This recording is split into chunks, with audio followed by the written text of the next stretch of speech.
Hello, everyone, and thanks for joining us this half hour for the world today. I'm Amarachi Ubani. Here's what's coming up. Iran's new Ayatollah says the Strait of Hormuz will remain closed amidst attacks on ships in the area. US President Donald Trump says the US is eliminating Iran's ability to threaten American forces and regional partners. Plus, Russia convicts 19 people over an attack that killed over 100 people in its deadliest mass shooting in decades.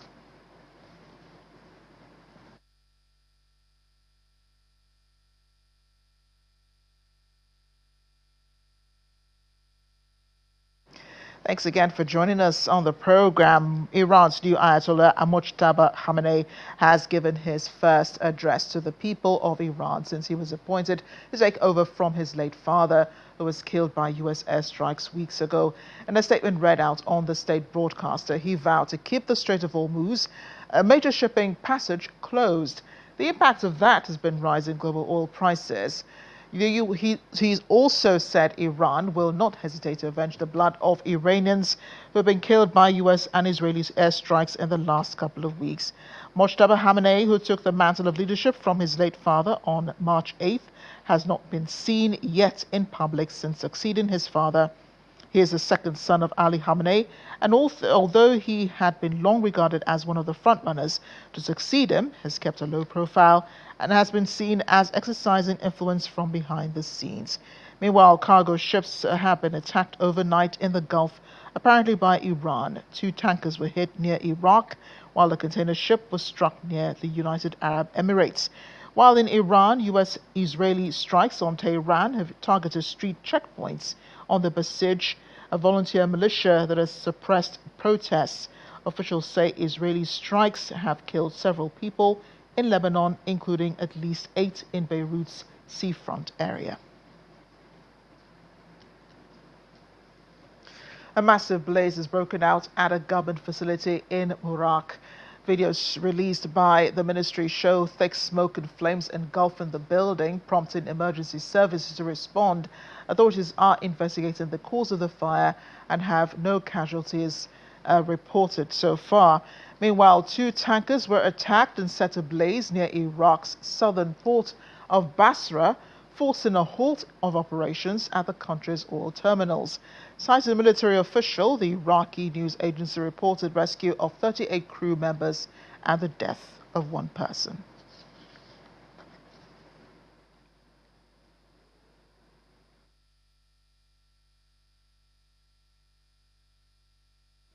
Iran, however, says it's investigating an alleged drone strike on the fuel storage facilities at the port of Salah in Oman, which they say appeared very highly suspicious, adding Tehran had launched an investigation into the incident. According to local reports, multiple drones targeted the southern section of the port of Salalah on Wednesday afternoon. Air defenses reportedly intercepted several unmanned aerial vehicles, though at least 1 struck fuel tanks at the Mina petroleum facility, triggering large fires. No casualties were reported, but port operations were temporarily suspended following the incident. The strike came shortly after Ismail Bagay, spokesperson for Iran's foreign ministry, warned that Israel could stage false flag attacks on infrastructure in an effort to blame Tehran and draw Gulf states into the conflict. While Israel has not commented directly on the incident, the United States officials have attributed the strike on the Omani port infrastructure to Iranian drones.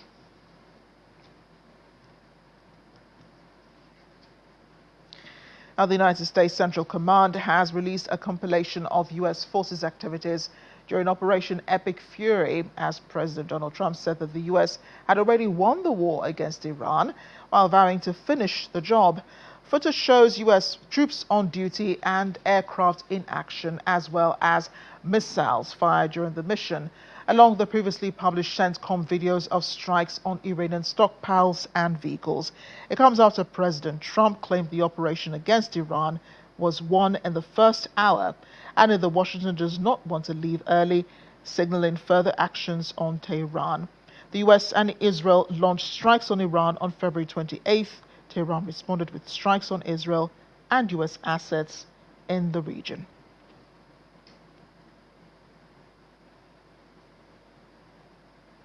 Well, U.S. President Donald Trump claims the U.S. is riding free range over Iran and was asked about reports of a possible Iranian revenge plot in California. He made the comment as he returned from Kentucky last night. The U.S. and Israel did launch those strikes on February 28th. Tehran responded with strikes on Israel and U.S. assets in the region. On Monday, President Trump suggested it could be over very soon, but did not set a deadline. According to the most recent figures, the Iranian Red Cross reported over 1,300 dead, with 8 deaths of military personnel admitted by the U.S. side and 13 on the Israeli side. The U.S. and Israel military action came after a number of rounds of talks between the Americans and the Iranians.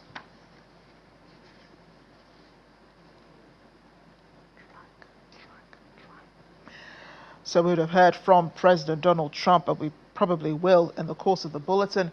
Senior officials at the United Nations and dozens of member states have called for an immediate end to fighting in Lebanon, where escalating hostilities between Israel and Hezbollah have pushed the country towards a wider regional conflict. Addressing the United Nations Security Council in New York on Wednesday, Rosemary DiCarlo, the UN's Undersecretary General for Political and Peacebuilding Affairs, warned the violence must stop before the crisis spirals further. Around 30 countries, including several that contribute troops to the UN peacekeeping mission in Lebanon, issued a joint statement expressing deep alarm at the rapid escalation. Speaking before the council meeting, France's UN Ambassador Jérôme Bonnafont said Lebanon must be supported during the crisis. The debate exposed deep divisions among global powers. Russia accused the United States and Israel of fueling the broader conflict through strikes on Iran. Lebanon's envoy Ahmed Arafat said his country had been dragged into a conflict it did not choose. Let's get more perspective on the war in Iran as it affects the rest of the world. Joining us now is former Assistant Director of the Department of State Services and Security Consultant, Mr. Dennis Amakri. He joins us now on the program. Dennis, thank you for joining us on the program today. And let's take a look at what the Iranian new supreme religious leader has said about the Strait of Hormuz. The first time he would be making a statement since he was appointed, I should say, leader of the Iranian people. He's not been seen yet in public. He's also not spoken yet in public. But this statement he released was read out on state broadcaster in Iran. What do you make of what he says? You know, how much suffering could come from the Strait of Hormuz still being closed despite everything that's going on? Yeah, thank you for having me. You know, I think we are getting to the critical point of this particular conflict in the Middle East. And the Strait of Hormuz is right in the middle of it, where I think they've closed it. And, you know, it is going to be very, very, it's affecting, in fact, the whole world now, because that particular strait is where about 20 million barrels of oil, you know, passes through every day. And, you know, it will, if that amount of oil is not moving through that place again, then we have some serious problem. And of course, it's already being affected or being recognized in pump prices of fuel all over the place. It is about 150 tankers are out there waiting to cross. And because of that statement from the new supreme leader, I think they are not moving. Some other companies like Lloyd or Maersk are moving their ships through the Cape of Good Hope, which is a very long journey, you know, around Africa, and to do the same thing. And that is going to raise the prices of insurance, you know, for goods in transit, and then of course transportation cost, and of course all these are going to be affected by, you know, everybody that is consuming. Yeah, I'm glad you actually talk about, a longer term impact, of the Strait of Hormuz being shut because it's not really just oil prices that will be affected. I'm glad you mentioned insurance and the fact that, the other shipping route is the Cape of Good Hope. Now, if this Mhm. continues, even though the US president has said, that this war will be ending soon, I'm not sure how much we can rely on the words of President Donald Trump. But if he says the war is ending soon and Iran is saying we're fighting to the finish, I mean, this could go on for longer. So how much further could the suffering be? How much further can we survive? Higher oil prices, how much higher could they go? And how much of an impact would it still have on the rest of the world? And what areas will be affected apart from oil and possibly gas? Yesterday, I think the price has shot up now. We were talking about $100 per barrel. And then, of course, by in 2 days' time, we should be, tipping on $200 per barrel. And it is one that we don't know. We don't know the end of this. When you start a war, you really don't know when it will end. We've seen it in Ukraine, we've seen it in Afghanistan, and in this particular one, the United States president is saying that it's just an excursion, excursion. That is a short, intervention and back and everything is taken care of. But the Iranians are saying that no, this is a war and they're not ready to negotiate with anything again. So I think we are in for a long haul. We're in for a long haul. And do you think that the US president recognizes, the fact that Iran is not going to back down from this war and what strategy he intends to apply? Because to many Americans, this is looking more like America will have to put boots on the ground eventually. I mean, they're going to use up resources, send resources to Iran to fight this war. They're also supposed to be giving something to Ukraine at this point, and then also helping other countries. And I know that the U.S. is also trying to maintain some sort of a stability within the Americas. I understand there's an anti-terrorism campaign in Costa Rica or somewhere. Mhm. Does President Trump understand, what he has triggered here, and how much of a strategy he has towards this war in Iran? I think there was no exit strategy when it started.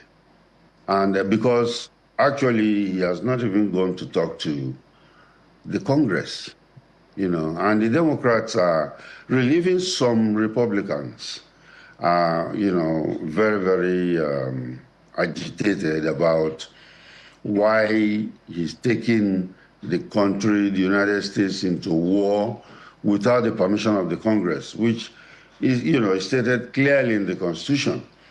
But he's there already, so they have to manage it from that angle. And as they go through, I think there might be some kind of concession. I don't see many countries, let me put it this way, many countries are trying to intervene right now. France and other NATO countries, because even the Arab countries around in the Middle East are not very happy because they were not briefed, they were not informed, and of course, Iran is bombing their countries. So they find themselves in the middle of a problem that they were not briefed about. So I hope that there will be some kind of a level of talk that they could do to bring everybody back to the table. Yeah, I'm sure that they will. And I understand that California has been warned of a possible threat from Iran. What could this mean? Um, Military action Uh, against the U.S.? You think? yeah, well, It was a plan. It was a plan that I think the Iranians were trying to have. But it's classified as aspired, but not imminent. It is not an imminent threat. So I don't think they are going to the capabilities of coming through in the Pacific Ocean to hit California. They have to pass through a lot of United States assets. Yeah, and So probably gain the not going to permission to go through several airspaces before getting to the United exactly. States as well. It's not Uh, imminent. right, Dennis, thank you so much for speaking with us. Dennis Amakri, the former Assistant Director of the Department of State Services and also security consultant, joined us from New York. Appreciate your joining us on the program. We're off on a short break now on The World Today. Still ahead. Yeah, we'll probably take a break from the chaos around the world to focus on the hope that spring brings. Maybe these peak orchards turning pink help put you in the mood for Zen. Stay with us.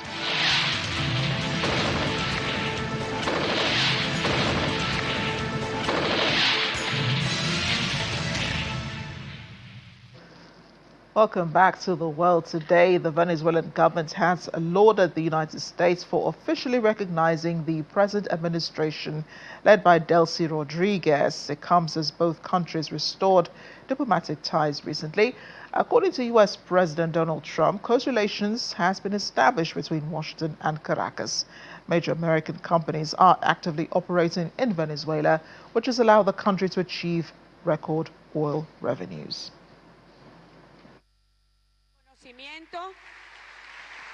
No es el reconocimiento a una persona ni a un gobierno, es el reconocimiento a un país y que ese país pueda recuperar su vida.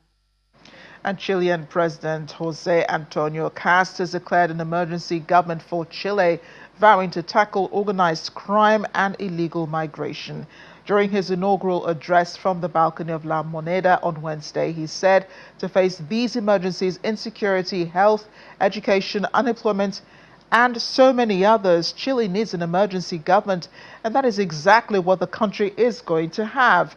Cast has announced that an emergency government is not a slogan, it's the reality Chile is going to live. In his words, it is order where there is chaos. It is relief where there is pain. It is a firm hand where there is impunity. And it's also real, concrete, and possible hope for those who have been ignored for a long time.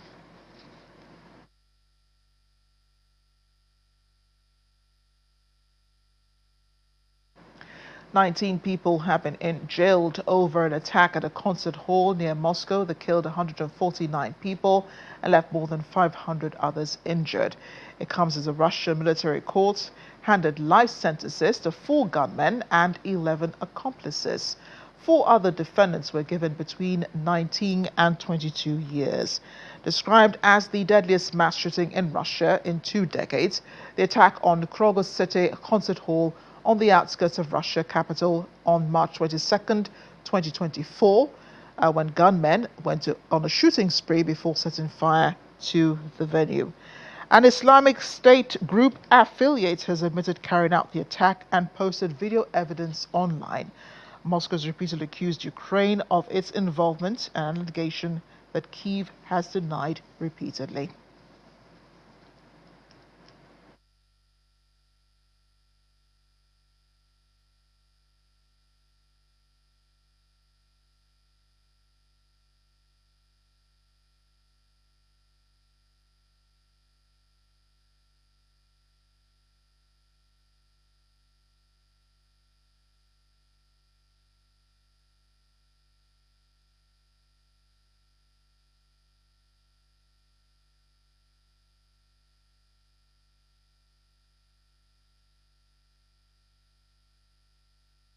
Well, you saw them from above, and now you see them up close. The town of Aitona in Catalonia entering its annual blooming season with massive peach orchards turning pink this early March. On Tuesday, this film was recorded, visitors walking through hectares of fields as the trees came into full bloom. It was wonderful. You'll have to live it, so said some of the visitors there, with the explanations that they give to you. You learn the trees, the varieties, what they grow here, said another visitor. The fruit fields in Itona attract over 20,000 tourists and nature enthusiasts from all over the world each year. A tourism boost in the town was enhanced by the local projects Futurism, which offers a variety of activities to enjoy the fruit tree field. Some of the other respondents said that they have mostly visitors from Catalonia, from Spain. We also have visitors from Japan, Taiwan, China, who want to know what the blooming here looks like. The flowering peak of peach trees in the region takes place from end of February to mid-March. And if you go now, you could still catch it.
Yeah, we just wanted to leave you with the sights of what Ramadan, the iftar, the suhoor, looks like in the United Arab Emirates. People out on the streets just enjoying some street food at the end of the fasting period. As you can see, life still very much, in normalcy in these areas, despite what's going on in the rest of the world. Thanks for watching The World Today. I'm Amarachi Ubani.